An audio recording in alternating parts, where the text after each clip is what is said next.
सरकार ने राष्ट्रीय स्वच्छ गंगा मिशन के अंतर्गत उत्तर प्रदेश के चंदौली और मानिकपुर के लिए 272 करोड़ रुपए की परियोजना को स्वीकृति दी है।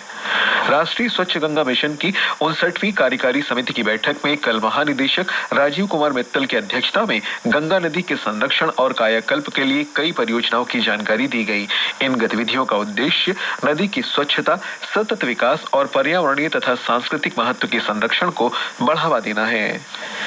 बिहार के बक्सर में नदी संरक्षण की दिशा में एक महत्वपूर्ण कदम उठाते हुए समिति ने 257 करोड़ रुपए की लागत वाली एक महत्वाकांक्षी परियोजना की भी मंजूरी दी है। इस पहल के तहत 50 मिलियन लीटर प्रतिदिन की क्षमता वाला अत्याधुनिक सीवेज ट्रीटमेंट प्लांट और सहायक संरचनाओं का निर्माण किया जाएगा। देश ने बुनियादी उद्योगों के उत्पादन में बीते साल नवंबर में वार्षिक आधार पर 4.3% की वृद्धि दर्ज की है। वाणिज्य मंत्रालय के आंकड़ों के अनुसार सीमेंट, कोयला, इस्पात, बिजली, रिफाइनरी उत्पाद और उर्वरक के उत्पादन में सकारात्मक बढ़त देखी गई है। नवंबर 2024 में कोयला उत्पादन में 7.5%, पेट्रोलियम रिफाइनरी उत्पादों में 2.9%, उर्वरकों में 2%, इस्पात में 4.8%, सीमेंट में 13% और बिजली उत्पादन में 3.8% की बढ़ोतरी हुई है। देश के कुल वार्षिक भूजल पुनर्भरण में 15 अरब क्यूबिक मीटर की उल्लेखनीय वृद्धि हुई है, जबकि वर्ष 2024 में भूजल निकासी में 3 अरब क्यूबिक मीटर की कमी आई है। केंद्रीय जल शक्ति मंत्री CR पाटिल ने कल वर्ष 2024 के लिए गतिशील भूजल संसाधन मूल्यांकन रिपोर्ट जारी की। विदेश मंत्री डॉक्टर सुब्रमण्यम जयशंकर ने कहा है कि क्वाड हिंद प्रशांत क्षेत्र की स्थिरता, प्रगति और समृद्धि के लिए एक महत्वपूर्ण शक्ति के रूप में खड़ा है। एक सोशल मीडिया पोस्ट में डॉक्टर जयशंकर ने जापान के विदेश मंत्री ताकेशी इवाया, ऑस्ट्रेलिया के विदेश मंत्री पेनी वोंग और अमेरिका के विदेश मंत्री एंटनी ब्लिंकन के साथ मिलकर इस क्षेत्र की आवश्यकता पूरी करने की वचनबद्धता दोहराई।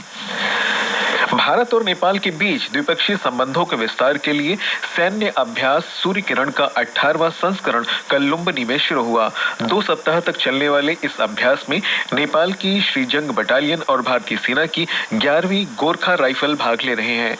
इससे दोनों देशों के बीच मैत्रीपूर्ण संबंध, आपसी विश्वास और सांस्कृतिक रिश्ते मजबूत होंगे। संयुक्त अभ्यास का 17वां संस्करण पिछले साल भारत के पिथौरागढ़ में आयोजित किया गया था।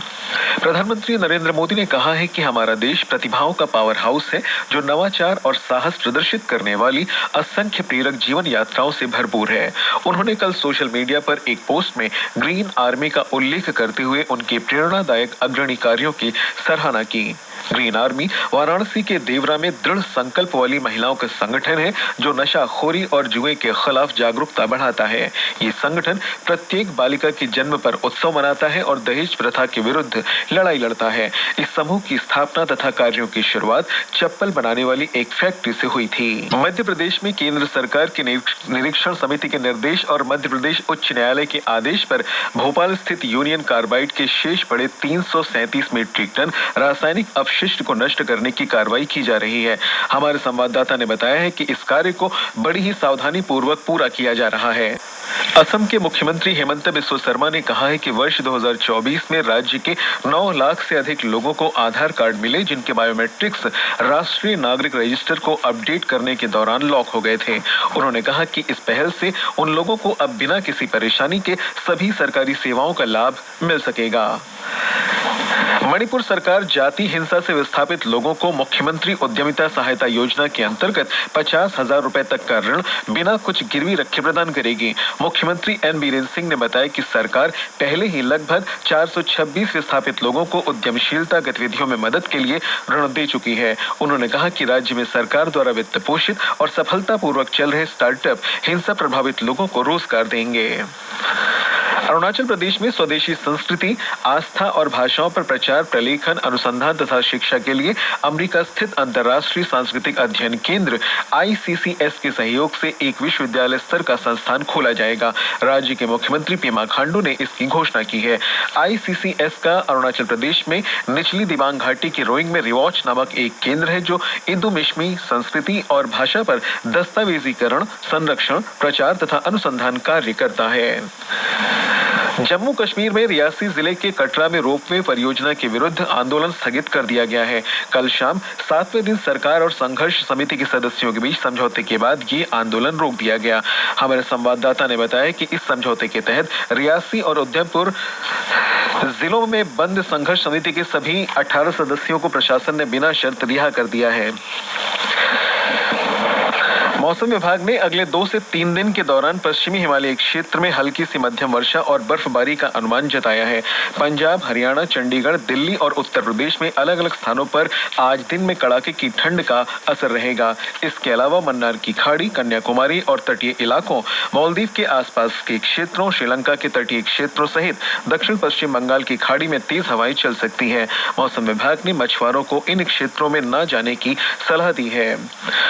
कश्मीर में पिछले 2 दिन से शीतलहर का प्रकोप बढ़ गया है। मौसम विभाग ने इस सप्ताह के दौरान घाटी में हल्की से मध्यम बर्फबारी का अनुमान व्यक्त किया है।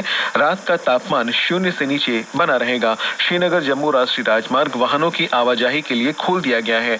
श्रीनगर करगिल सड़क को वाहनों के लिए एक तरफ से खोला गया है। भारत पारंपरिक हर्षोल्लास और धार्मिक भावना के साथ नव वर्ष 2025 का स्वागत कर रहा है। राष्ट्रपति द्रौपदी मुर्मू ने नव वर्ष की पूर्व संध्या पर देशवासियों को शुभकामनाएं दी। राष्ट्रपति ने कहा कि नया वर्ष सभी के जीवन में नई उम्मीदों, सपनों और आकांक्षाओं की शुरुआत का प्रतीक है। उपराष्ट्रपति जगदीप धनखड़ ने भी इस अवसर पर नागरिकों से लोकतांत्रिक मूल्यों को कायम रखने और राष्ट्र को सर्वोपरि रखने का आग्रह किया। राजधानी दिल्ली में धार्मिक उत्साह और उत्सव के माहौल के साथ नए साल का स्वागत किया गया। वर्ष के पहले दिन बिरला मंदिर और झंडेवालान सहित विभिन्न मंदिरों में सुबह की आरती में शामिल होने और देवी देवताओं का आशीर्वाद लेने के लिए लोग उमड़ पड़े। हिमाचल प्रदेश में पर्यटकों और स्थानीय लोगों ने बड़े उत्साह के साथ नए साल का स्वागत किया। हमारे संवाददाता ने बताया कि पर्यटकों की संख्या को देखते हुए राज्य में सुरक्षा के पुख्ता इंतजाम किए गए हैं। संतोष ट्रॉफी राष्ट्रीय फुटबॉल चैंपियनशिप के फाइनल में पश्चिम बंगाल ने केरल को 1-0 से हराकर प्रतियोगिता जीत ली है। इस टूर्नामेंट में पश्चिम बंगाल की ये 33वीं जीत है।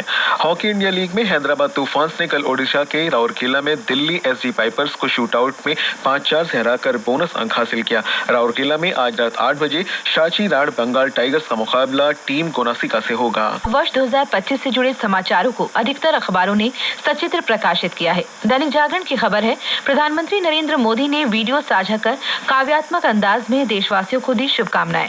पत्र ये भी लिखता है कि अब ईपीएफओ पेंशनर किसी भी बैंक से ले सकेंगे पेंशन, नियम आज से प्रभावी। हिंदुस्तान और राजस्थान पत्रिका के अनुसार इस वर्ष विकास की दौड़ में फिर से फर्राटा भरेगा भारत। पंजाब केसरी की सुर्खी है, आज से यूपीआई की लेनदेन सीमा बढ़ने के साथ फिक्स्ड डिपॉजिट के नियमों में होगा बदलाव। वहीं राष्ट्र सहारा लिखता है, वाहनों का जांच अभियान आज से शुरू, कागजात सही न होने पर चालान या जब्ती। दैनिक भास्कर और वीर अर्जुन की खबर है, प्रयाग महाकुंभ में आने वाले श्रद्धालु रेल कर्मियों की जैकेट पर लगे स्कैनर से भी बना सकेंगे रेल टिकट। दैनिक ट्रिब्यून ने बदलते मौसम पर लिखा है, पहाड़ों पर बर्फ की चादर, मैदानों में ठंड का कहर।